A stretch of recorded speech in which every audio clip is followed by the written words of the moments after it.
அனைவருக்கும் இனிய காலை வணக்கம். நான் உங்கள் சமூக பற்றாளன் ஞானச்சித்தன். ஜூலை 13ஆம் தேதியான இன்று கவிப்பேரரசு வைரமுத்து அவர்கள் பிறந்த தினம். கவிப்பேரரசு வைரமுத்து அவர்கள் மிகச்சிறந்த ஒரு படைப்பாளி, மிகச்சிறந்த பேச்சாளர், மிகச்சிறந்த புலவர். தேசிய விருது என்பது ஒரு முறை பெறுவது பெரிய சவாலான காரியம். அப்படிப்பட்ட தேசிய விருதை ஒரு முறை இருமுறை அல்ல 7 தேசிய விருதுகளை இதுவரை பெற்றுள்ளார். இந்திய சினிமாவில் 7 தேசிய விருதுகளை இதுவரை யாரும் பெற்றதில்லை. அந்த வகையில் தமிழர்களாகிய நமக்கு மிகப்பெரிய ஒரு பெரிய அங்கீகாரத்தை, கௌரவத்தை கவிப்பேரரசு வைரமுத்து அவர்கள் நமக்கு பெற்றுள்ளார். கவிப்பேரரசு வைரமுத்து அவர்கள் 1953ஆம் ஆண்டு ஜூலை 13ஆம் தேதி தேனி மாவட்டத்தில் உள்ள வடுகப்பட்டியில் பிறந்தார்.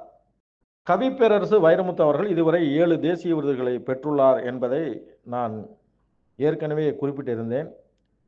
அந்த 7 தேசிய விருதுகள் எந்தெந்த படத்திற்கு, எந்த பாடலுக்கு என்பதை இந்த பதிவில் நாம் காண்போம்.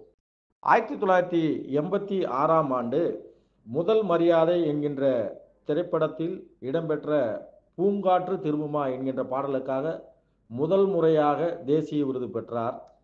1993ஆம் ஆண்டு ரோஜா என்கின்ற திரைப்படத்தில் இடம்பெற்ற சின்ன சின்ன ஆசை என்கின்ற பாடலுக்காக 2வது தேசிய விருதை பெற்றார்.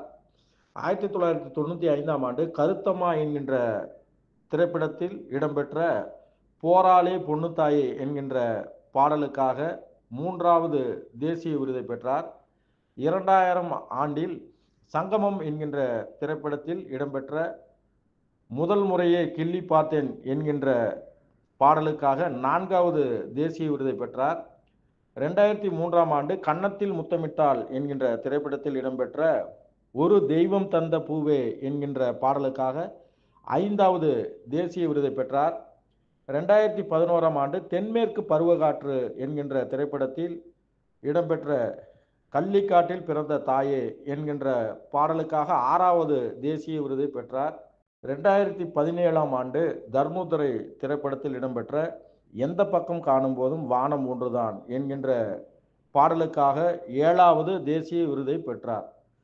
இது மட்டுமல்ல, தமிழக அரசின் சார்பில் பல்வேறு விருதுகளை பெற்றுள்ளார். பிற மாநில விருதுகளையும் பெற்றுள்ளார். பத்மஸ்ரீ, பத்ம விபூஷன் போன்ற விருதுகளை பெற்றுள்ளார். கவிப்பேரரசு வைரமுத்து அவர்கள் அவர் பெயருக்கு ஏற்ற போல நம் தமிழக மண்ணில் கண்டெடுத்த வைரம். கவிப்பேரரசு வைரமுத்து ஐயா அவர்களுக்கு சமூக பற்றாளன் ஞானச்சித்தன் சார்பில் பிறந்தநாள் வாழ்த்துக்களை தெரிவித்துக் கொள்கிறேன். கவிப்பேரரசு வைரமுத்து ஐயா அவர்களின் புகழ் விண்ணும் மண்ணும் உள்ள வரை நீடித்து இருக்கும். அவரது பெயர் என்றென்றும் காற்றில் எதிரொலிக்கும். இனிய பிறந்தநாள் வாழ்த்துக்கள் ஐயா. நன்றி, வணக்கம். நான் உங்கள் சமூக பற்றாளன் ஞானச்சித்தன்.